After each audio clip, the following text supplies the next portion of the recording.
எதுக்கு இந்த விசில் பயன்படும்? நீங்க வந்து கேட்டு வாங்கிருக்கீங்கல்ல, சரி உங்க கட்சி சின்னம் இது கேட்டு விசில்னா என்ன அர்த்தம்?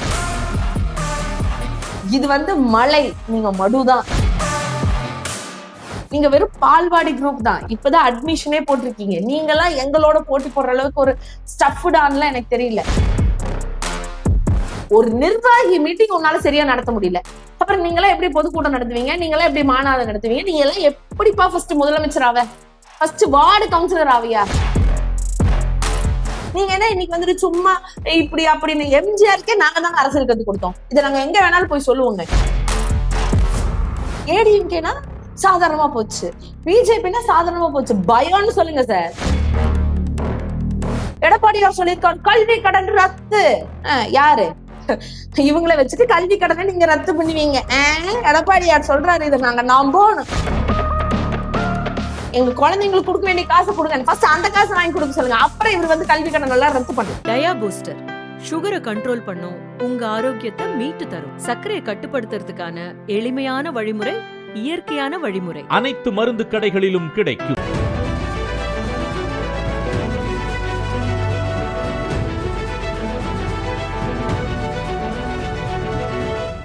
விஜய பாக்குறதுக்காக கரூர்லயே 41 பேர் வந்து உயிரிழந்திருந்தாங்க. அது நமக்கு தெரியும், செய்தி பார்த்திருந்திருப்போம். அந்த வழக்கு இப்போ சிபிஐ வந்து விசாரணை செஞ்சுட்டு இருக்காங்க. சோ அதே மாதிரி சமீபத்துல சேலத்துல ஒரு நிர்வாகிகள் கூட்டம் நடந்தது. அந்த கூட்டத்திலயும் வடமாநிலத்தை சேர்ந்த சுராஜ் அப்படிங்கிற ஒரு இளைஞர் வந்து உயிரிழந்திருந்தாங்க. இந்த வழக்குல இப்போ காவல்துறை வந்து எஃப்ஐஆர் ஃபைல் பண்ணிருக்காங்க. குறிப்பா இது வந்து மர்மமான மரணம் அப்படின்னு சொல்லிட்டு எஃப்ஐஆர் ஃபைல் பண்ணிருக்காங்க. இது எப்படி பாக்குறீங்க? பொதுவா இப்ப எல்லாம் பாத்துட்டீங்கன்னா அது கட்சி தானேப்பா, காட்சி எல்லாம் இல்லல்ல. அவர் என்ன அப்பப்பதானே வந்து கொடுக்குறாரு. இப்ப இவங்களை பத்தியே பேசணுமான்ற அளவுக்கு ஒரு ஒரு மாதிரியான ஒரு எண்ணங்கள் தோன்ற ஆரம்பிச்சிருச்சுன்னு வச்சுக்கோங்களேன்.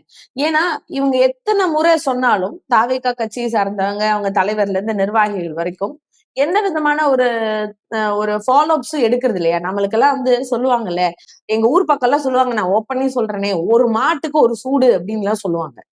அந்த மாதிரி. ஏன்னா ஒரு டைம் தவறு நடந்துருச்சு, அந்த தவறை நீங்க மறைச்சீங்க, அடுத்த டைம் அது தவறு நடக்குது, அந்த தவறு மிகப்பெரிய அளவுல ஒரு ஒரு விஷயத்தை ஏற்படுத்துது. அப்படிங்கும் போது அதுக்கப்புறம் கூட எதை பத்தியும் யோசிக்காம, எல்லாம் இல்ல நான் எதை பத்தி கண்டுக்க மாட்டேன், இன்னைக்கு வந்து ஒரு நிர்வாகிகள் மீட்டிங் வரைக்கும் நடந்தா கூட அதுல ஒரு உயிரிழப்பு ஏற்படுது அப்படின்னு சொன்னா அவங்க எவ்வளவு ஒரு அலட்சிய போக்குல இருப்பாங்கிறது ஃபர்ஸ்ட் நம்ம கவனிக்கணும். இப்போ நிறைய பேர் வந்து என்னுடைய ரசிகர், எனக்கு இப்படிதான், நான்லாம் வந்து ரொம்ப வருத்தப்பட்டது உண்டு. நிறைய மாணவர்கள் அவங்களெல்லாம் பார்த்து கூட சில டைம் வருத்தப்பட்டது உண்டு. அதாவது இன்னைக்கு சில மீம்ஸ் எல்லாம் கூட போட்டுட்டு இருந்தாங்க இல்லையா, ஒரு லேப்டாப் கொடுத்தா கூட அதையெல்லாம் நாங்க வந்து இது பண்ணிட்டு எங்க தலைவர் அப்படின்னு சொன்னதாகட்டும், ஸ்டிக்கர் ஓட்டுற வேலையை பண்றதாகட்டும், நீங்க 5000 ரூபாய் கொடுத்தாலும் நாங்க ஓட்டு டிவி கேக் தான் போடுவோம். சரி பண்ணுங்க, இட்ஸ் உங்களோட ஃபேட், அவ்வளவுதான். எதுவுமே சொல்ல முடியாது. 5000 ரூபாய் கொடுத்தாலும் அதை வாங்கிட்டு அவங்க காதுல போய் விசில் அடிங்க அப்படின்னு சொல்லிட்டு தலைவரே சொல்லியிருந்தாங்க.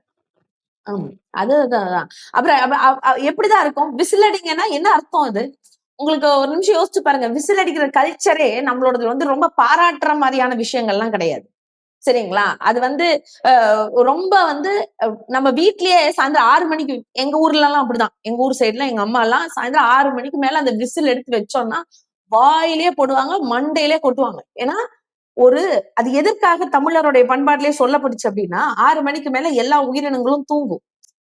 அதனுடைய நிம்மதியை நம்ம கெடுத்துடக்கூடாது அப்படின்றதுக்காக நம்மளுடைய வழிமுறையா நம்ம கிட்ட ஒரு பண்பாடு அப்படி இருந்துச்சுங்க. இதுதான் நம்மளுடைய மரபு. நீங்க வேணா நல்லா பாருங்க, 6 மணிக்கு மேல எல்லாத்து வீட்லயும், எங்க ஊர்ல எல்லாருமே சொல்லுவாங்க, கிராமங்கள்ல எல்லாம் முக்கியமா சொல்லுவாங்க, இந்த விசில் ஊத்துறது, இந்த புல்லாங்குழல் இசைங்கிறது வேற, ஆனா சும்மா இந்த ஊதுறது, கத்தி இது பண்றதே நம்ம பண்ண வேணாம் அப்படின்றதெல்லாம் இருந்துச்சு. இது இன்ன வரைக்கும் எங்க வீட்ல எல்லாம் அது தொடரும். அப்படிங்கும் போது இது என்ன விசில் அடிங்கன்னா என்ன, காதுல போய் விசில் அடிங்கன்னா அவனுக்கு இருக்கிற அந்த 20 dBயும் டெசிமலும் போகணும்னா, ஆல்ரெடி இந்த விசில் கல்ச்சர் வந்து அவன் குப்பை கொட்டுறது வெளியே போறதா, இல்ல பஸ் ஏறும் போது ஒரு ஸ்டாப்பிங்ல பஸ் நிறுத்தி, இந்த மாதிரி ஒரு காமெடிக்கே இது வந்து எல்லா ரீல்ஸ்ல எல்லாம் போட்டாலும் எதுக்கு இந்த விசில் பயன்படும்? நீங்க வந்து கேட்டு வாங்கிருக்கீங்கல்ல, சரி உங்க கட்சி சின்னம் இது கேட்டு விசில்னா என்ன அர்த்தம் சொல்லுங்க. இப்ப வந்து எங்க கிட்ட வந்து உதயசூரியன்னா என்ன அர்த்தம் அப்படின்னு சொல்லி நம்ம கேட்டோம்னா நாங்க நிறைய சொல்லுவோம், அது வந்து உயிர்களுக்கு வந்து உரமளிக்கிற மாதிரி இருக்கும், இருக்கிறதுல வந்து கதிரவனை நம்ம முதல் வணங்குவோம், இயற்கைக்கான சான்று, இந்த மாதிரி ஏதாச்சும் சொல்லலாம். சரிங்களா? இப்ப ரெட்டை இல்லைனாலும் ஒரு விஷயம் ஏதாச்சும் ஒண்ணு சொல்லலாம். இப்ப கை சிம்பிள் ஏதாச்சும் ஒவ்வொரு கட்சிக்கும் ஒரு சிம்பிள் நம்ம கேட்டு வாங்குறோம். இப்ப அண்ணன் சீமான் கூடி ஓவரா பேசினாலும் விவசாயின்னு ஒரு சின்னம் வாங்குறது ஏற்கலப்பை எல்லாம் வாங்கியிருக்காருன்னு அப்படின்னா, அப்ப அதுக்கெல்லாம் வந்து ஒரு ஒரு ஒரு கிரைட்டீரியா இருக்குல்ல. உங்க விசில் சின்னத்துக்கு என்ன கிரைட்டீரியா? ஃபர்ஸ்ட் என்ன அப்படின்னா என்ன? அது அது அது என்னன்னு டிஸ்கிரைப் பண்ணுவீங்க நீங்க? சும்மா பிகில இல்ல குக்கர்ல அப்படின்னா இருக்கு முடிஞ்சு இல்லையா? போச்சா? இல்ல குக்கர்ல இருக்கு. டெய்லி அந்த ஏன்னா சத்தத்தை கேட்போம். எல்லா வீட்லயும் இருக்கும். குக்கர்ல சாப்பாடு சாப்பிட்டு சுகர் வந்துரு சாமி.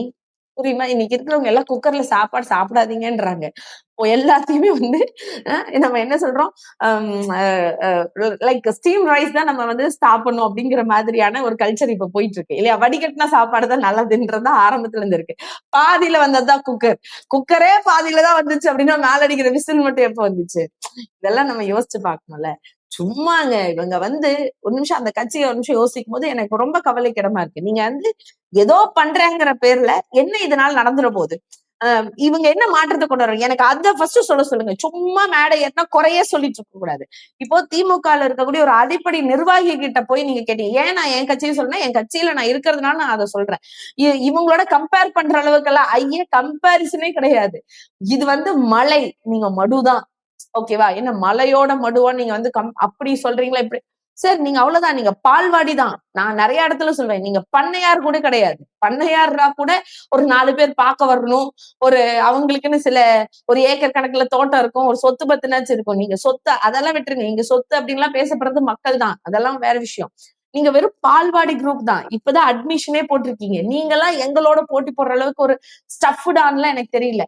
ஆனா உங்க கட்சியில ஒரு கட்டமைப்பு கூட இல்ல. ஒரு பேசிக்கான ஒரு நாலேஜ் இருக்கணும். இல்ல உங்க கட்சி எதுக்காக துவங்கப்பட்டதுன்னாச்சும் சொல்லணும்.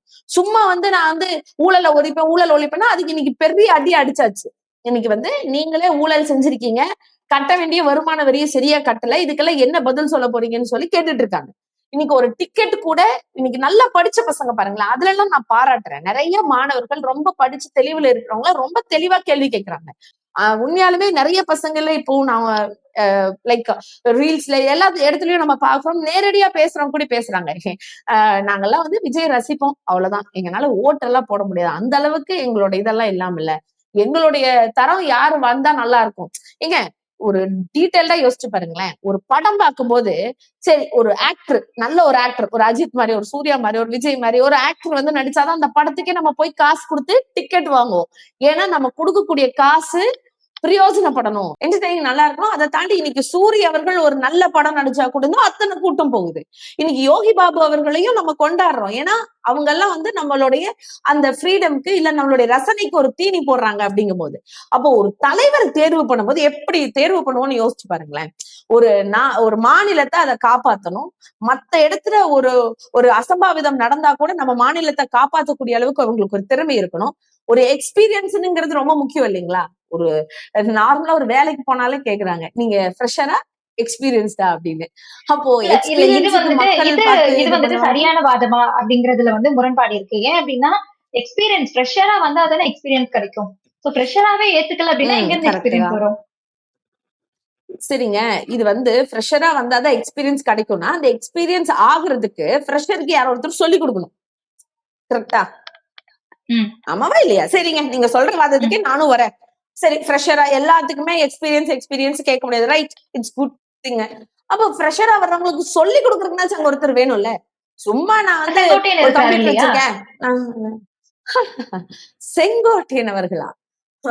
எனக்கெல்லாம் உண்மையாலுமே செங்கோட்டையன் அப்படிங்கிறவர் மேல எனக்கு ஒரு வருடம் முன்னாடி வரைக்கும் பெருசா எதுவும் தெரியாது. அவர் ஏதோ ஏடிஎம்கேல இருக்காரு அப்படின்னு தான் நினைச்சேன். ஆனா இந்த வாத்தாச்சி அப்படின்னு அந்த ஒரு டாக்குமெண்ட்ரி பிலிம் இப்ப வந்துட்டு இருக்கு. எனக்கு அதுக்கு வந்து ஒரு 6 மாசத்துக்கு முன்னாடி இருந்தா நான் அதை பத்தி பாக்குறேன், தெரிஞ்சுக்கிறேன். ஏன்னா இவங்க எப்ப பார்த்தாலும் பெண்கள் அப்படின்னு சொல்லும் போது அந்த டாக்குமெண்ட்ரி எல்லாம் பார்த்து அந்த விஷயம் எல்லாம் தெரிஞ்சதுக்கு அப்புறம் எனக்கெல்லாம் உண்மையா வலிக்குதுங்க.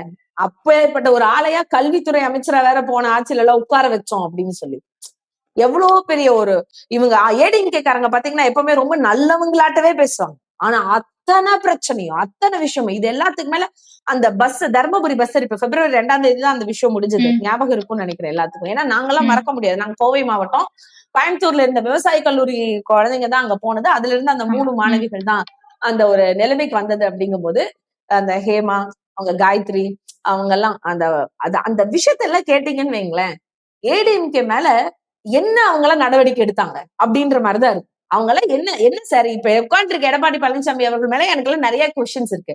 நீங்க வந்து ஒரு நாட்டுக்கான நிதியும் ஒரு தமிழ்நாட்டுக்கான வேலையெல்லாம் போன 10 வருஷத்துல என்ன செஞ்சாருன்னா அவரால் லிஸ்ட் போட முடியாது. ஆனா இந்த தர்மபுரி பஸ் எரிப்பும் போது யார் அந்த பஸ் எரிச்சாங்களோ அவங்களுக்காக போராட்டம் பண்ணி ஆளுநர்கிட்ட விடுதலை வாங்கி கொடுத்திருக்காரு யாருக்குமே தெரியாம. இதெல்லாம் எடப்பாடி அவர்கள் மேல நம்ம வைக்கக்கூடிய மிகப்பெரிய ஒரு குற்றச்சாட்டு. இவங்க எல்லாம் வந்து பெண்கள் பாதுகாப்பு பத்தி பேசினாங்கன்னு வச்சுக்கோங்களேன், அவ்வளவுதான். அந்த அளவுக்கு இருக்கு. ஏங்க இந்த வாத்தாச்சி அப்படின்ற ஒரு விஷயத்துல ஒரே ஒரு லைன் சொல்றேன் பாருங்களேன். ஒரு பெண்ணை வந்து சரி ஒரு ரொம்ப கஷ்டப்படுத்தி அவங்க அந்த விஷயத்த அந்த கிராமமே இது பண்ணிருக்காங்க. கிட்டத்தட்ட ஒரு 15 பெண்களுக்கு மேல வந்து நின்று அந்த யாரு குற்றம் செஞ்சாங்கன்னு எவிடன்ஸ் காமிப்பாங்கல்ல, அதெல்லாம் வந்து பலமுறை நடந்திருக்கான். அந்த யார் இவனா உங்களை தப்பு பண்ணா இவன், இதெல்லாம் யோசிச்சு பாருங்களேன். நம்மளால நினைச்சு கூட பார்க்க முடியாது. இதுக்கெல்லாம் முக்கிய புள்ளியா அன்னைக்கு யார் இருந்தா, செங்கோட்டையன் அவர்கள் இருந்தாங்க. அப்போ இவரைத்தான் இவங்க வழிகாட்டிய வச்சிட்டு இருக்காங்களா?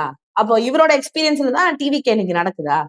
என்ன மேடம்? சரி அப்படியே இருந்தாலும் அவங்க எக்ஸ்பீரியன்ஸோட நடந்தா இன்னைக்கு இந்த தற்கொலையா கொலையா? ஏன்னா அது ஒரு பெரிய கேள்விக்குறி தானே. ஏன்னா மர்மமான முறையில அவர் இறந்திருக்காரு அப்படிங்கும் போது அது தெரியல.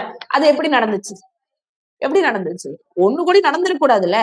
செங்கோட்டையன் அவர்கள் அந்த கட்சிக்குள்ள போய் ஒரு 3-4 மாசம் ஆச்சு இல்ல மேடம். அப்போ அது நடந்திருக்க கூடாது. அவருக்கு வந்து ஹார்ட் அட்டாக் வந்ததுக்கு தாவிகா என்ன செய்ய முடியும் சொல்லுங்க? அப்புறம் ஏங்க அத மர்மமான முறையிலன்னு சொல்றாங்க? மர்மமான முறையில ஹார்ட் அட்டாக் வருமா? அது டாக்டர்ஸ் கிட்ட தான் கேட்கணும். அவர் கட்சியிலேயே டாக்டர் எல்லாம் இருக்காங்களே, ஒரு 2-3 டாக்டர் எல்லாம் இருக்காங்க. அவர் வந்து பேட்டி கொடுக்க சொல்லுங்க பாக்கலாம். ஏன்னா அவர் எப்படி இதை கண்டுபிடிப்பாரு? அதாவது ஏதோ இதுல வர்ற மாதிரி தாவேகாக்குள்ள இருந்தா எவ்வளவு பெரிய ஆளும் அவ்வளவு பெரிய ஆளுன்னு காமிப்பாங்க. அந்த மாதிரிதான் இருக்கும்.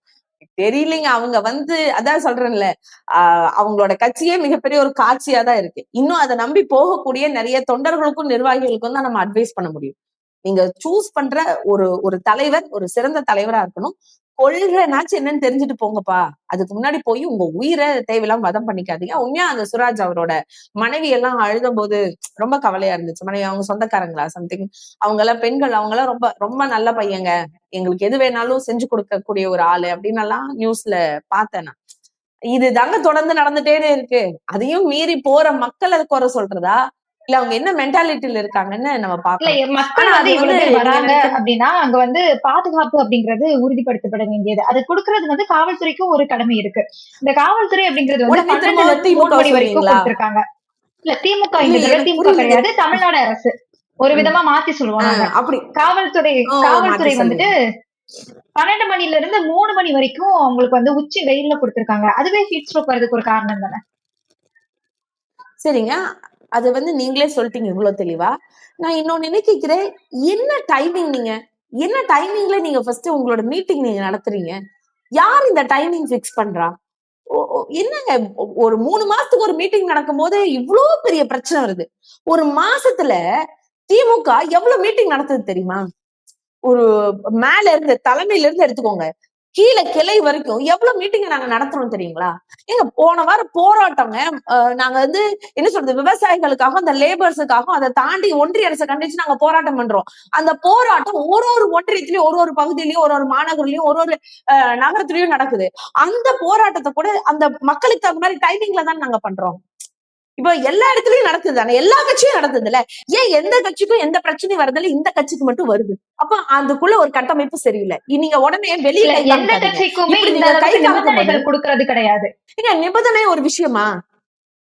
இப்ப எங்களுக்கு தாங்க இப்ப போன வாரம் போராட்டம், நான் தான் சொன்னேன்ல, எங்களுக்கு தான் சொல்றாங்க காவல்துறை இந்த லிமிடேஷன் கூட தான் நிக்கணும், இத்தனை பேரை தான் நீங்க கூப்பிடணும், உங்களோட ஸ்பீச் இந்த பேஸ் பண்ணிதான் இருக்கணும், அதாவது பார்லிமெண்ட் வேர்ட்ஸ் எல்லாம் நீங்க யூஸ் பண்ணக்கூடாது, இந்த மாதிரியான கட்டமைப்புல தான் இருக்கணும், பொதுமக்களுக்கு ஒரு டிஸ்டர்பன்ஸ் கொடுக்க கூடாது, நீங்க பஸ் ஸ்டாண்ட்ல போராட்டம் நடத்தீங்கன்னா பஸ் வந்து நிக்காத மாதிரியான விஷயங்கள் பண்ணக்கூடாதுன்னு காவல்துறை மட்டும் எங்ககிட்ட சைன் வாங்குறது இல்ல, எங்க தலைமையில இருந்தே சொல்லிடுவாங்க. ஒரு மாவட்ட செயலர் எங்களுக்கு இன்ஸ்ட்ரக்ஷன் கொடுக்குறாங்க. இங்க இருக்கக்கூடிய எங்களுடைய மேற்கு மண்டல பொறுப்பாளர் அண்ணன் செந்தில் பாலாஜி அவர்கள் ஒவ்வொருத்தருக்கும் தனித்தனியா இன்ஸ்ட்ரக்ஷன் கொடுத்து அனுப்புறாங்க. அது போக இங்க எல்லா விஷயமும் சரியா நடக்குதா அப்படின்னு பார்த்து தலைமையில இருந்தே டீம் போட்டு இங்க எல்லா விஷயத்தையும் பாக்குறாங்க. ஏங்க இது ஒண்ணு எல்கேஜி யூகேஜி விஷயம் இல்லைங்க. கஷ்டப்படணும், ஒரு இடத்துல நின்னு பாக்கணும். ஒரு மாநாடு நடத்துது இல்ல ஒரு பொதுக்கூட்டம் நடக்குது அப்படின்னு சொன்னா முன்னத்து நாள்ல இருந்து சாதாரண ஒரு ஒரு மாவட்ட லெவல்ல ஒரு பொதுக்கூட்டம் நடந்தனா கூட முன்னத்து நாள்ல இருந்து அங்க நிர்வாகிகள் தூங்க மாட்டாங்க தெரியுங்களா? ஒரு கிட்டத்தட்ட ஒரு 100 பேர், ஒன்னும் இல்லைங்க, பல்லடத்துல வெல்லும் தமிழ் பெண்கள்னு ஒரு கான்டெஸ்ட் நடந்துச்சு, ரைட்டா? கான்டெஸ்ட்ல ஒரு பெரிய ஒரு மாநாடு வந்து திராவிட முன்னேற்ற கழக சார்பா நாங்க நடத்தினோம். 1.5 லட்சம் பேர் தான் சொன்னாங்க, 1.5 லட்சம் பேர் தான் சொன்னாங்க. ஆனா வந்தது 2 லட்சம் பேர் வந்தாங்க. சரிங்களா? கணக்கு இருக்கு, எல்லாத்துக்கும் தெரியும், எல்லா மீடியாவும் தான் கவரேஜ் பண்ணுச்சு. 2 லட்சம் பெண்கள் வந்தாங்க. வந்தது வெறும் பெண்கள் மட்டும்தான். பெண்கள் பாதுகாப்பே இல்லைன்னு சொல்லி கூப்பாடு போடுறாங்கல்ல, அங்க ஆண்கள் யாருமே இல்ல, அத்தனை பெண்களும் வந்தாங்க. வந்த பெண்கள்ல நிறைய பேர் குழந்தையோட வந்தாங்க. அவங்களுக்கு தனியா பால் ஊற்றி கொடுக்கக்கூடிய அந்த அறை இருந்துச்சு, அவங்களுக்கு நாப்கின் அங்க வழங்கப்பட்டுச்சு. அதை தாண்டி அங்க வந்து அவங்க வந்து அவங்களுடைய இயற்கை உபாதைகளை கழிக்கிறதுக்கான கழிப்பிட வசதிகள்லாம் அமைக்கப்பட்டிருந்துச்சு.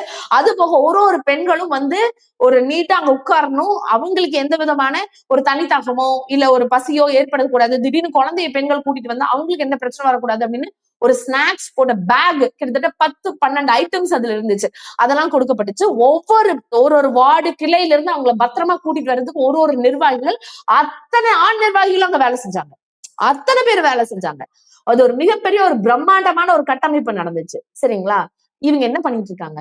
சரி, இத பார்த்துனாச்சு, நீ ஃப்ரெஷர் தானப்பா, இப்போ எனக்கு முன்னாடி ஒரு கட்சி இருக்கு, நீ காம்படேட் பண்றீல ஒரு கட்சியோட, நீ காம்படேட் பண்ற அளவுக்கு உன் கட்சியில ஏதாச்சும் ஒரு மீட்டிங் நீ நடத்தி காமிச்சிருக்கியா? ஒரு நிர்வாகி மீட்டிங் உன்னால சரியா நடத்த முடியல, அப்புறம் நீங்களாம் எப்படி பொதுக்கூட்டம் நடத்துவீங்க? நீங்களாம் எப்படி மாநாடு நடத்துவீங்க? நீங்க எல்லாம் எப்படிப்பா ஃபர்ஸ்ட் முதலமைச்சர் ஆவ? ஃபர்ஸ்ட் வார்டு கவுன்சிலர் ஆவியா? அதான கேள்வி. இப்ப ஏதோ ஒரு சில இடத்துல பில்டப் கொடுத்துட்டு இருந்தாங்கல்ல, புதுக்கோட்டையிலயா ஏதோ ஒருத்தர் ஒரு வார்டு கவுன்சிலர் ஆனாரு, விஜய் மக்கள் மன்ற சார்பா யாரோ, அந்த பையனெல்லாம் ஏரியாக்குள்ளேயே போறது இல்லையாங்க. போன வாரம் புதுக்கோட்டைக்குள்ள, அங்கெல்லாம் விட்டுறதே இல்லையா, ஒன்று வேலையும் செய்யலையா, அவ்வளவுதான் இருக்கும். ஃப்ரெஷரை நீங்க கொண்டு போய் விட்டீங்கன்னா அப்படிதான் இருக்கும். ஏங்க, இப்ப வந்து ஒரு விஷயம் நம்ம வந்து பேசுறோம் அப்படிங்கறதுனாலும் ஈஸியாலாம் பேச முடியாது, அதுக்கு நிறைய விஷயம் நம்ம கலெக்ட் பண்ணணும், நிறைய விஷயம் யோசிக்கணும், சிந்தனை பண்ணணும். இங்கே வந்து லாஸ்ட் வீக் தான் நினைக்கிறேன், கோவை தெற்குல இந்த விஜய் கட்சிக்காரங்க எல்லாம் ஒரு மாநாடு மாதிரி ஏதோ ஒரு பொதுக்கூட்டம் நடத்தினாங்க. வந்தாங்க எல்லாரும், நீங்க சொன்ன அதே செங்கோட்டையன் அவர்கள் வந்தாங்க, புசி ஆனந்த் அவர்கள் வந்தாங்க. அதுக்கு மேல இந்த ராஜ்மோகன் சொல்லிட்டு ஒருத்தர் வந்தாரு பாருங்க, யார் அவரு? கொள்கை பரப்பு செயலாளரா? என்ன என்ன பேசணும்னே தெரியாம பேசுறாங்க. என்ன பேசணும், ஒரு நம்மளுடைய வயசு என்ன, நம்மளுடைய வரம்பு என்ன, அதெல்லாம் இல்லாம என்ன அப்படியே டாட் பூத்னு அப்படியே குதிக்க வேண்டியதுதானா? காப்பி அடிக்கிறாங்க, அதை பண்றாங்க, இதை பண்றாங்கன்னு. ஏப்பா, அப்ப நீ படமே காப்பி அடிச்சனாலதான் இன்னைக்கு ரிலீஸே ஆகாம இருக்கேன்னு நான் சொல்லட்டுமா? உன்னோட ஜனநாயக படமே கேசரின்ற ஒரு படத்தை பார்த்து காப்பி அடிச்சிருக்க, அதனாலதான் படத்தையே ரிலீஸ் பண்ணலையாட்டு இருக்கு, உனக்கு வந்து டிஆர்பி போயிடும், ஓ இந்த படம் தான் இந்த படமான ரசிகர் மத்தியில ஒரு அதிருப்தி வந்துருச்சு, அதனாலதான் நீங்க வந்து படத்தையே ரிலீஸ் பண்ணாம இருக்கீங்கன்னு நாங்க சொல்லலாமா? என்னங்க பேசுறீங்க? ஒரு ட்ரெஸ், அந்த கலரு, இத வச்சு அரசியல் இருக்கு? எவ்வளவு பெரிய விஷயம். ஒரு இளைஞர் அணின்னு ஒண்ணு இருக்கிறதே யார் மூலமா தெரியும் அப்படின்னு சொன்னா, திரு மு.க. ஸ்டாலின் அவர்கள் தன்னுடைய இளம் வயதுல இளைஞர் அணின்னு ஒண்ணு பறைசாற்றி அதை காமிச்சதே எங்களுடைய தலைவர் மு.க. ஸ்டாலின் அவர்கள் தான். முதல் வந்து திராவிட முன்னேற்ற கழக கட்சியில தான். அதுக்கப்புறம் தான் எல்லா கட்சியிலயும் அதெல்லாம் ஃபாலோ பண்ண ஆரம்பிச்சீங்க. கட்டமைப்பு இப்படிதான் இருக்கும்னு காமிச்சதே நாங்க தான். நீங்க என்ன இன்னைக்கு வந்துட்டு சும்மா இப்படி அப்படின்னு, எம்ஜிஆருக்கே நாங்க தாங்க அரசியல் கத்து கொடுத்தோம், இதை நாங்க எங்க வேணாலும் போய் சொல்லுவோங்க. இது எப்படிங்க? அப்புறம் எப்படி நீங்க தனியா வந்து உங்களை பார்த்து நாங்க இது பண்ணோம், ரேம்ப் வாக் என்ன எங்களை பார்த்து கத்துக்கிட்டீங்களா, அதை பண்ணீங்களா? என்ன சார், நாங்க மக்களோட நடந்து போனோம், நமக்கு நாமேன்னு சொல்லி அவர் ஒவ்வொரு கிராமத்துக்கும் நடந்து போய் ஒவ்வொரு இடத்துல உட்கார்ந்து இருக்கிற குறைகளை கேட்டு அவர் மேல நம்பிக்கை வந்தா 2021 அமோக வெற்றி பெறோம். இன்னைக்கு அதுக்கு தகுந்த மாதிரி மக்களினுடைய நம்பிக்கையை பூர்த்தி பண்ற அளவுக்கு இன்னைக்கு ஒரு மகத்தான ஆட்சி நடத்திட்டு இருக்கோம். ரொம்ப கெத்தா சொல்றோம்ல, 2026 வெர்ஷன் 2.0 வரும் திராவிட மாடல் ஆட்சி அப்படின்னு. இதுக்கெல்லாம் ஒரு தெம்பு தைரியம் வருதுன்னா சும்மா பேரளவுல சொல்லல, எங்களுக்கு மிகப்பெரிய ஒரு பேக்கப் இருக்கு, மக்கள் சக்தி இருக்கிறதுனால சொல்றோம். கூட்டம் கூடுறவங்க எல்லாம் முதல்வர் ஆக முடியாது, கூட்டம் வர்றதுனாலயே என் கட்சி பெருசுன்னு பில்டப் எல்லாம் கொடுக்க முடியாது. அதுக்குன்னு சில விஷயம் இருக்கு, அது மக்களே சிந்தனை பண்ணுவாங்க அப்படிங்கறதுல எனக்கு எந்த விதமான மாற்று கருத்து இல்லை. நீங்க சொன்ன அதே அந்த கோயம்புத்தூர் கூட்டத்திலேயே ஒரு மனநலம் பாதிக்கப்பட்ட ஒரு பெண் ஒருத்தங்க வந்திருந்தாங்க, அவங்கள வந்து திமுக காரங்க அடிச்சிட்டதா சொல்லியிருந்தாங்க. சோ இப்படி எந்த ஒரு விஷயமா இருந்தாலுமே அது வந்து பள்ளி போட்டே கடந்து போறாங்களே, எதனால நினைக்கிறீங்க? இல்லைங்க, நீங்க பேசிக்கா புரிஞ்சுக்கோங்களேன், எதுக்கு திமுக ஒருத்தரை போய் அடிக்கணும்? என்னங்க பேசுறீங்க? இப்போ மனநல பாதிக்கப்பட்ட ஒருத்தங்கன்னு நீங்க சொல்றீங்க, இதெல்லாம் நாங்க இதெல்லாம் நினைச்சு கூடி பார்க்க முடியல எங்கனால. ஒரு விஷயம் புரிஞ்சுக்கோங்களேன். இன்னைக்கு நீங்க மனநலம்னு சொன்னீங்க இல்லையா, அவங்களுக்கு கூடி மாற்றுத்திறனாளின்னு பெயர் கொடுத்தவர் முத்தமிழர் டாக்டர் கலைஞர் அவர்கள். இன்னைக்கு அதை தாண்டி அந்த மாற்றுத்திறனாளிகளுக்கு ஒரு தனி அங்கீகாரம் கொடுக்கணும், அவங்களுக்கு ஒரு நல வாரியத்தை உருவாக்கணும், அவங்களுக்கு நலத்திட்டத்தை கொடுத்தவர் மு.க.ஸ்டாலின் அவர்கள். இன்னைக்கு அதிலும் ஒருபடி மேல போய் நீங்க கேட்கிற இடத்துல இருக்காதீங்க, நீங்களே கொடுக்குற இடத்துல மாறுங்கன்னு சொல்லி இன்னைக்கு சொன்ன மாதிரியான வாக்குறுதியை நிறைவேற்றி இன்னைக்கு ஒரு உள்ளாட்சி அமைப்புகளையும் பிரதிநிதிகளா அமர்த்தி இருக்கும். அதாவது வித்தவுட் எலெக்ஷன்ல ஒரு மாற்றுத்திறனாளிகளையும் பிரதிநிதியா நாங்க அமர்த்தி அங்க உட்கார வச்சிருக்கோம் அப்படின்னு சொன்னா இதெல்லாம் எவ்வளவு பெரிய விஷயங்க. இது எந்த அளவுக்கு இருக்கு. ஏன்னா இவங்க வந்து அசால்ட்டா என்ன வேணாலும் சொல்லலாமா? இப்ப எப்படி ஆயிடுச்சுன்னா என்னத்தையும் போடுறத பால் எல்லாம் போடுவோம். அது நோ பாலா இருந்தா என்ன பாலா இருந்தானு, இல்ல பிளாஸ்டிக் பாலா இருந்தா என்ன, அதான் பால்னு ஒண்ணு இருக்கு இல்லைங்க. கிரிக்கெட் இதுல போடுறதுக்குன்னு ஒரு பால் இருக்கு இல்லையா, கார்க் பாலா, அந்த மாதிரி இவங்க பிளாஸ்டிக் பால் எல்லாம் தூக்கி போடுறாங்க. குழந்தைங்க விளையாடுற பால் எல்லாம் தூக்கி போடுறாங்க. இதெல்லாம் கிரிக்கெட் கோர்ட்லயே அலோடு இல்லையான்னு சொன்னாலும் இவங்களுக்கு புரிய மாட்டேங்குது. கேட்டா நாங்களும் விளையாடுவோம் விளையாடுறாங்க. நீங்க லிஸ்ட்லயே வரமாட்டீங்க. விசில் அடிக்கிறதெல்லாம் ஒரு வேலை கிடையாது. அதை தாண்டி நாட்டை வந்து சீர்மைப்படுத்துறது. ஒரு வார்த்தை ஒன்றிய அரசு எதிர்த்து ஏதாவது பேச முடியுமா? ஒரு வார்த்தை ஏன் ஒன்றிய அரசு இதை செய்யலன்ற கேள்வி கேட்க முடியுமா? அன்னைக்கே வந்து கிணத்துக்கடவுல நின்னு பேசுறாங்க. இந்த தெற்கு மாவட்ட மீட்டிங் கோவையில எங்க நடக்குது? கிணத்துக்கடவுல நின்னு பேசக்கூடிய அத்தனை டிவிகே நிர்வாகிகளும் ஒரு வார்த்தை கூட ஏடிஎம்கே காரங்களை கேட்கல. கிணத்துக்கடவு தொகுதியோட எம்எல்ஏ ஏடிஎம்கே. அங்க இருக்கக்கூடிய பேரூராட்சியில பாஜகவை வந்து நாங்க வந்து ஒதுக்கி வைக்கிறோம், இந்த அரசியல்ல இருந்து நாங்க விமர்சன சைட்ல இருந்து ஒதுக்கி வைக்கிறோம், ஏன்னா அவங்க வந்து களத்திலேயே இல்ல, அவங்க வந்து ரொம்ப வீக்கா இருக்கிறாங்க அப்படின்னு சொல்லிட்டு சொல்றாங்களே. ஒதுக்கி வைக்கிறீங்களா? உங்களுக்கு ஃபர்ஸ்ட் யார் அதிகாரத்தை கொடுத்தா? நீங்க யாரு ஃபர்ஸ்ட்? ஒதுக்கி வைக்கிற அளவுக்கு என்ன இருக்கு? மக்கள் வந்து உங்ககிட்ட சொன்னாங்களா? நீங்களா எப்படி ஒதுக்கி வைக்கல? நீங்க அவ்வளவு பெரிய ஆளா? நான் வேற மாதிரி கேட்கிறோம். அவ்வளவு பெரிய அப்பாட்டக்கிறா நீங்களாம்? இன்னமும் ஏடிஎம்கேனா சாதாரணமா போச்சு, பிஜேபினா சாதாரணமா போச்சு. பயம்னு சொல்லுங்க சார். ஏதாவது அவங்கள பத்தி பேசினா இருக்கிற சிபிஐ கேஸ் எல்லாம் ரொம்ப ஜாஸ்தி ஆயிடுமான்னு பயமான்னு கேளுங்க. இல்லைன்னா ஏடிஎம்கேவும் பிஜேபியும் தான் சொல்லியிருக்காங்க அவங்க கிட்ட, நீங்க டிஎம்கே பத்தி மட்டும்தான் பேசணும். இல்லைன்னா கிணத்துக்கடவுல வந்து பேசுற நீங்க கொஞ்ச நாச்சும் மூளை இருந்தா ஃபர்ஸ்ட் அந்த தொகுதியினுடைய எம்எல்ஏ பேரை சொல்லி பேசணும், தைரியம் இருந்தா. அதை தாண்டி அங்க இருக்கக்கூடிய அந்த வெள்ளலூர் பேரூராட்சியில பெரிய பேரூராட்சி, அங்க பேரூர் மன்ற தலைவரா உட்கார்ந்து இருக்கிறது ஏடிஎம்கே, அதை பத்தி இவங்க பேசியிருக்கணும். அதெல்லாம் பேசல. சும்மா வந்து இதை செய்யலாம், அதை செய்யலாம், அதை பண்ணல. ஏன்னா அங்க வந்து கிணத்துக்கடவு தொகுதி தான். அங்க பேரூர்ல தலைவராகவும் நம்ம டிஎம்கே கிடையாது, அங்க தொகுதியில எம்எல்ஏவும் டிஎம்கே கிடையாது. ஆனா அங்கேயும் புதுமை பெண் திட்டத்தினால பயன்பெற குழந்தைங்க இருக்கிறாங்க. அதே மாதிரி தமிழ் புதுமை திட்டத்தினால பயன்பெற குழந்தைங்க இருக்காங்க. விடியல் பயணத்தின் மூலமாக போயிட்டு வர மக்கள் இருக்காங்க. மகளிர் சுய உதவி குழுக்கள் மூலமாக பயன்பெற அந்த மகளிர்கள் இருக்கிறாங்க. இன்னைக்கு உரிமை தொகை அந்த ஏரியாவுக்கு வந்துட்டு இருக்கு. அதை தாண்டி உள்ளாட்சி கட்டமைப்புல என்னென்ன விஷயத்த அந்த வார்டு மெம்பர்ஸ் கொண்டு போய் திமுக சார்பில் கொண்டு போய் சேர்த்தோம்னா சேர்த்துறாங்க. ஏங்க அதே கிணத்துக்கடவு தொகுதியில வரக்கூடிய அந்த வெள்ளலூர் பேரூர் கழகத்துல பாத்தீங்கன்னா மொத்தம் 15 வார்டுன்னு நினைக்கிறேன். அதுல 5 தான் டிஎம்கே, மிச்சவங்கள ஏடிஎம்கேவாக இருந்தாலும் அவங்க எதுவுமே செய்யல. இன்னைக்கு 3.5 கோடி ரூபாய் இன்னைக்கு பேரூர் கழகத்துல, அதாவது வெள்ளலூர் பேரூர் கழகத்துல இருக்கக்கூடிய உள்ளாட்சி கட்டமைப்புகளுக்கான அத்தனை வேலைகளை செஞ்சது திராவிட முன்னேற்ற கழகத்தினுடைய கவுன்சிலர்ஸ். அங்கிருந்து அங்க 5 பேர் தான் அங்க செஞ்சிருக்காங்க. அப்போ 3.5 கோடி ரூபாய் அவங்கதான் நிதி வாங்கி பண்ணிருக்காங்க. நீங்க உங்க எம்எல்ஏ இருந்து என்ன ஃபண்ட் வாங்குனீங்க? உங்க பேரூர் கழகத்தின் மூலமாக நீங்க என்ன செஞ்சீங்க? எதுவுமே செய்யல. இன்னைக்கும் சிங்கநல்லூர்ல இருந்து அந்த வெள்ளலூர் பாலத்தை வந்து சீரமைப்பு பண்ணி கொடுத்தது டிஎம்கே ஆட்சியில. இன்னைக்கு அங்க இருக்க, அதாவது கிணத்துக்கடவுல இருக்கக்கூடிய அந்த சப் ரெஜிஸ்டர் ஆபீஸ் அதை ரெடி பண்ணி கொடுத்தது முத்தமிழர் கலைஞர் அவர்களுடைய பீரியட்ல. இன்னைக்கு எவ்வளவு விஷயம். இன்னைக்கு அதே மாதிரி அந்த கிணத்துக்கடவு மேல இருக்கக்கூடிய பாலம் அங்க அதை புனரமைப்பு பண்ணி அதை ரெடி பண்ணி கொடுத்தது இன்னைக்கு டிஎம்கே ஃபண்டிங்ல. எல்லாமே நம்ம தாங்க செய்யறோம். இன்னைக்கு என்ன செய்யலன்னு சொல்லுங்க. அதுக்குள்ள இவங்க அப்படியா இப்படியா தாட்டா பூட்டான்னு சொல்லி அங்க இருக்கிற ஒரு டிவிக்கு நிர்வாகி என்னமோ அப்படியே என்னன்னாங்க, இவங்களுக்கு அரசியல் புரிதலே இல்லை.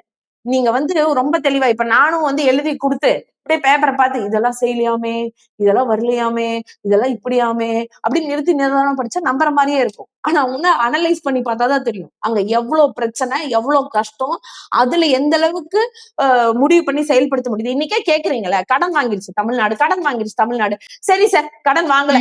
இன்னைக்கு நாங்க சொல்றோம்ல, நம்மளுக்கு 4% நிதி ஒன்றிய அரசுல இருந்து வர வேண்டியது இருக்கு. இப்ப வரைக்கும், அதாவது வருஷம் என்ன பண்ணணும், நிதி வந்து ஜாஸ்தி ஆயிட்டு போகணும் இல்லையா? 4% ஒரு 4.5% வந்திருக்கணும், இல்ல ஒரு 5% வந்திருக்கணும். ஏன்னா இந்தியாவிலேயே முதன்மையா வரி பகிர்வுல அதிகமாக கொடுக்கக்கூடிய மாநிலத்துல தமிழ்நாடு நம்பர் 2ல இருக்கு இல்லையா? இன்னைக்கு அது மேல பொருளாதாரத்துல நாங்க சொல்லல பொருளாதாரத்துல இன்னைக்கு பொருளாதாரத்துல முதன்மை மாநிலமா 11.19% பிடிச்சு உங்களோட ஒன்றிய அரசினுடைய நிதி ஆயோக் கூட்டத்துல இருந்து நம்மளுக்கு அந்த பரிந்துரை பண்ணி எங்களுக்கான கிரெடிட் நீங்க கொடுத்துருக்கீங்க. தமிழ்நாடுதான் முதன்மை மாநிலம், இன்னைக்கு பொருளாதார வளர்ச்சி இல்லைன்னு சொல்றீங்க. அப்பேற்பட்ட இந்த மாநிலத்துக்கு நீங்க எவ்வளவு சார் நிதி கொடுத்திருக்கணும்? அட்லீஸ்ட் 4% கூட ஆக்கிருக்கலாம். ஆனா யாராச்சும் குறைப்பாங்களா? இன்னைக்கு ஒன்றிய அரசு 2.07% குறைச்சிருக்கு. அதை ஏன் குறைச்சிருக்குன்ற கேட்கிற அந்த தைரியம் இன்னைக்கு எந்த எதிர்கட்சிக்கு இருக்கு? இல்ல புதுசா வந்த இந்த பால்வாடி குரூப்புக்கு இருக்கா? சொல்லுங்க, அது கேளுங்க. அது வந்தாலே பாதி கடனை இன்னைக்கு அந்த வரக்கூடிய ஃபண்டிங் ஒன்றிய அரசு நம்மளுக்கு கொடுக்க வேண்டிய அமௌண்ட் கொடுத்தாலே இன்னைக்கு 41% கடனை வந்து எங்களால அடைக்க முடியும்னு நாங்க சொல்றோம். கிட்டத்தட்ட 62,531 கோடி இல்லையா நம்மளுக்கு நிதி வந்து கொடுக்கல. எவ்வளவு 65,531 கோடி நிதி வந்து இப்போ ஒன்றிய அரசு நம்மளுக்கு கொடுத்திருக்காங்க. அது போக அதுவே பாத்தீங்கன்னா 2.05% தான். ஆனா மிச்சம் இருக்கக்கூடிய 2% இன்னும் நம்மளுக்கு வரல. அப்ப அந்த நிதியை கொடுக்க சொல்லுங்க. அந்த நிதி வந்தாலே நம்மளால 41% கடனை அடைக்க முடியும்னு சொல்லுது நம்மளுடைய அந்த நிதி குழுவும் சொல்றாங்க. அதை தாண்டி நம்மளுடைய நிதி அமைச்சர் ரொம்ப தெளிவா சொல்றாங்க. இது தமிழ்நாட்டு மக்களுக்கும் நாங்க தெளிவுபடுத்துறோம். இப்ப இந்த காசை யாரு வாங்கி கொடுப்பா? கூட்டணி கட்சியில இருக்கிற எடப்பாடியார் வாங்கி கொடுப்பாங்களா? இல்ல விசிலூதிட்டே தெரியற இந்த விசிலடிச்சான் குஞ்சுகள் வாங்கி கொடுப்பாங்களா? இல்ல அன்புமணி ராமதாஸ் அவர்கள் ரொம்ப கவலைப்படுறாரு, அவர் வீட்டு பிரச்சனை இன்னும் சரியாக பாட்டக்கானோம். ஆனா அவரு கவலைப்படுறாரு, இன்னைக்கு கடன் வாங்கிட்டாங்கன்னு. அவரோட ராஜ்யசபா எம்பிக்காகவும் எம்எல்ஏ சீட்டுக்காகவும் இவ்வளவு போராடுறாரு, இல்ல அவர் கட்சிக்காக இவ்வளவு போராடுறாரு. தமிழ்நாட்டுக்காக போராடுங்க சார். கூட்டணியில் தானே இருக்கீங்க பிஜேபியோட. வாங்கி கொடுங்க, நாங்க கடன் அடைச்சிடுறோம். நாங்க யாரோட காசு கேட்கலையே. மோடி அவர்கள் காசு கேட்கல, அமித்ஷா அவர்கள் காசு கேட்கல, நிர்மலா சீதாராமன் மேடம் காசு கேட்கல, இல்ல அன்புமணி சார் காசை கேட்கல, எடப்பாடி சார் காசை கேட்கல, இல்ல விஜய் அவர்களோட காசை கேட்கல. நாங்க கேட்கறது தமிழ்நாட்டு மக்கள் கஷ்டப்பட்டு வேர்வை சிந்தி வரி பணமா கட்டியிருக்கோம். அந்த கட்டின பணத்துக்கான நீங்க குடுக்கறேன்னு ஒன்றிய அரசு நம்ம கூட போட்டு அக்ரிமெண்ட் பண்ணி கொடுக்க வேண்டிய நிதி பகிர்வை நீங்க தரல. நீங்க கொடுங்க, 41% நாளைக்கே கடன் அடைச்சிருவார் எங்களுடைய முதல்வர். அதை செய்யுங்க, செஞ்சுட்டு பேசுங்க, பாக்கலாம் அப்படிங்கறதுதான் எங்களுடைய கேள்வி. நான் கேட்கிற கொஸ்டின் கரெக்ட் தானே மேடம்? சொல்லணுமா இல்லையா? அப்ப அதை அவங்க செய்ய சொல்லுங்க. இதை பத்தி யாருமே பேச மாட்டேங்கிறோம். நம்ம யாரும் ஏன் எங்களுக்கு கொடுக்க வேண்டிய காசை கொடுக்க மாட்டேங்கிறீங்கன்னு கேட்க மாட்டேங்கிறோம். ஏன்னா யாரு காசு கொடுக்கணுமோ அவங்க கொடுத்துதான் ஆகணும். இன்ன வரைக்கும் 100 நாள் வேலைக்கு 90-10 அப்படின்னு இருந்ததை 60-40 மாத்திட்டீங்க. அந்த 100 நாள் வேலையும் எப்படி அந்த 100 நாள் வேலையும் எப்படி அவங்க எந்த இடத்த சொல்றாங்களோ, அவங்க என்ன விஷயத்த பண்ண சொல்றாங்களோ அதுதான் பண்ணணுமா? எவ்வளவு வயித்துல அடிக்கிற வேலை தெரியுங்களா இதெல்லாம்? அந்த 100 நாள் வேலைங்கிறது முடியாம கஷ்டப்படுற ஒரு சாதாரண பெண்களுக்கு அவங்க சும்மா உட்கார்ந்துடக்கூடாது, அவங்களுக்குன்னு ஒரு வாழ்வாதாரத்துக்கு ஒரு திட்டம் வேணும்பா அப்படிங்கிறதுக்காக தான் மகாத்மா காந்தி ஊரக வேலை வாய்ப்பு அதுலயே சொல்லியிருப்பாங்க, உறுதி திட்டம் அப்படின்னு.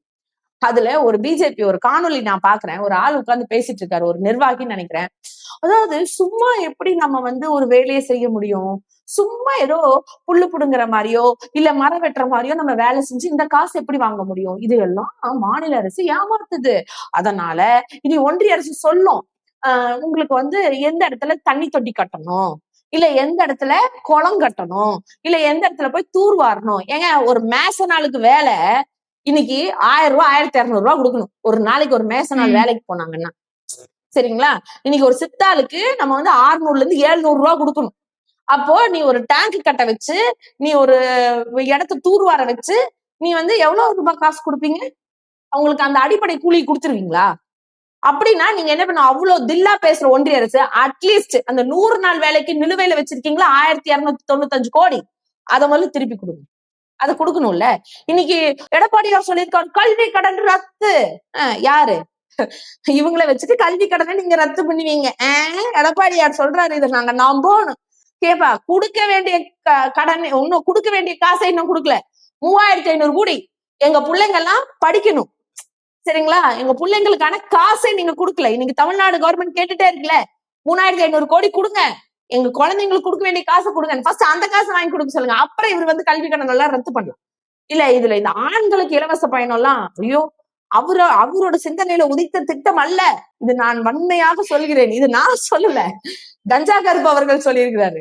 நான் படத்துல என்ன, அது ஒரு படம், தனுஷ் படம்னு நினைக்கிறேன்.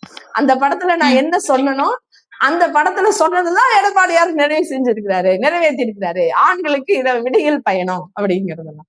இதெல்லாம் இவங்க சும்மா கதை கட்டுறாங்க. இந்த கம்பி கட்டுற கதையெல்லாம் பேசுறாங்கன்னு சொல்றாங்க இல்லையா, அந்த மாதிரி பேசுறாங்க.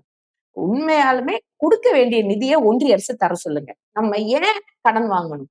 நம்ம மக்களுக்கு செய்ய வேண்டிய விஷயத்த கொண்டு போய் சேர்க்கணுங்க. ஒரு குடும்பத்துல ஒரு அப்பான்னு இருந்தா அந்த அப்பாவுக்கு எவ்வளவு கஷ்டம் இருந்தாலும் தான் குழந்தைங்களுக்கு எந்த கஷ்டமும் தெரியாம அதை வளர்த்து எடுக்கணுங்கிறதுல ரொம்ப தெளிவா இருப்பாங்க. அந்த குழந்தை டாக்டருக்கு படிக்கணும்னு நினைப்பாங்க. அவங்க அப்பா சாதாரண ஒரு கிளர்க் வேலையில தான் இருப்பாங்க. இருக்கிற தன்னுடைய வீடை வித்து என்ன பண்ணாலும் சரி, அதுக்கும் மேல காசு வேணும்னா ஒரு இடத்துல கந்து வட்டிக்குனாச்சும் வாங்கி என் புள்ள டாக்டருக்கு படிச்சா நாளைக்கு அந்த சம்பாத்தியத்தை வச்சு கூட திருப்பி கட்டிடலான்ற ஒரு சாதாரண எண்ணத்துலதான் ஒரு ஒரு குடும்பத்திலயும் ஒரு ஒரு விஷயமும் நடக்கும். அதே மாதிரிதான் இன்னைக்கு எங்களுடைய தலைவர் எப்படியாச்சும் நான் என் மக்களை உயர்த்துறேன். இன்னைக்கு ஒண்ணும் இல்லைங்க. இன்னைக்கு தமிழ்நாடு மட்டும் நான் சொல்றேன், இவங்க 2 கோடி பேருக்கு வேலை தரேன்னு சொன்னாங்க ஒன்றிய அரசு. அதை கேட்கறதுக்கு அன்புமணிக்கும் முடியாது, கூட இன்னைக்கு சேர்ந்திருக்க எடப்பாடி அவர்களுக்கும் முடியாது, இல்ல மற்ற கட்சியினர் யாருக்கும் முடியாது. ஆனா இன்னைக்கு தமிழ்நாடு மட்டும் 30 லட்சம் பேத்துக்கு வேலை கொடுத்திருக்கு. அதாவது தனியார் முதலீடு மூலமாக. இது நம்மளுடைய ரிப்போர்ட்டிங்ல இருக்கு, ஓப்பன் டேட்டால இருக்கு, எல்லாரும் எடுத்து பார்த்துக்கலாம். இன்னைக்கு எங்க 2 நாளைக்கு முன்னாடி நேரு உள் விளையாட்டு அரங்கத்தில் நடக்கலையா, 1.5 லட்சம் பேருக்கு அரசு வேலை நியமனம் பண்ணிருக்கோம். எந்தெந்த துறைன்னு பட்டியல் போட்டிருக்காரு நம்மளுடைய தலைவர் மு.க. ஸ்டாலின் அவர்கள். இதெல்லாம் யாரு செஞ்சது? இதெல்லாம் எப்படி நடக்குது? இதெல்லாமே திராவிட முன்னேற்ற கழகம் இன்னைக்கு செஞ்சுட்டு தானே இருக்கு.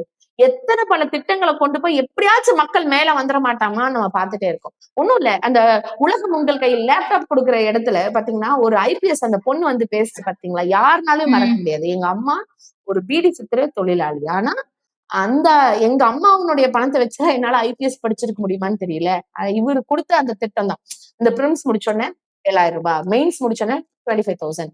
அதே மாதிரி பிலிமினரி போகும்போது அதற்கான அமௌண்ட் 50,000 ரூபாய் கொடுப்போம். அது மட்டும் இல்லாம நீங்க தங்குறதுக்கு படிக்கிறதுக்கு ஆன வசதிகள் செஞ்சு கொடுத்து சௌகரியமான அந்த விடுதி வசதி இதெல்லாம் இருந்தனால மட்டும்தான் என்னால இந்த இடத்துல நிக்க முடிஞ்சது அப்படின்னு சொன்னா அது ஒண்ணு. இன்னொரு பையன் டாக்டருக்கு முடிச்சு யூபிஎஸ்சி ஐஏஎஸ் ஆயிருந்தாரு பாத்தீங்களா, அந்த விஷயம். எப்படிங்க தமிழ்நாடு கல்வியில இல்லங்கிறீங்க? தமிழ்நாட்டுல இருக்க ஒரு பையன் சொல்ற அப்படிங்க 2 டிகிரி முடிச்சிருக்காங்க, யாரும் எதிர்பார்க்க முடியாத டிகிரி. டாக்டர் ஒண்ணு, ஐஏஎஸ் ஒண்ணு. எப்படிங்க இதெல்லாம் தமிழ்நாட்டுல மட்டும் தான் நடக்கும் சார், வேற எங்காச்சும் நடத்தி காமிங்க பாக்கலாம் அப்படிங்கறது எங்களோட ஓப்பன் சேலஞ்சாவே எடுத்துக்கலாம். சோ இந்த மாதிரியான விஷயங்கள் டிஎம்கே செஞ்சுட்டு இருக்கு. அப்போ டிஎம்கேக்கு மக்கள் ஆதரவு இருக்குமா? பொய்யா பேசிட்டு இருக்கு. ஒண்ணுமே செய்யாத ஒன்றிய அரசு, இவங்களோட ஒரு கூட்டணி கேட்டா என் தலைமையெல்லாம் பாரு, ஆனா அங்கிருந்து மோடி அவர்கள் பேசினாலே என்டிஏ தான் அப்படின்னு சொல்லுவாங்க. என்டிஏ ஜெயிக்குமான்லாம் இல்லைங்க, இந்தியா கூட்டணி ஜெயிக்கும். தமிழ்நாட்டுல திராவிட முன்னேற்ற கழகத்தினுடைய ஆட்சி எந்த விதமான பாரபட்சமும் இல்லாம மக்களினுடைய ஆட்சியாக அது உதயமாக தான் போகுது. அதுல எந்த மாற்றமும் இல்லை. நன்றி நன்றி நன்றிக்கா, நிறைய தகவல்களை பயன்படுத்தீங்க. நன்றி, ரொம்ப நன்றி.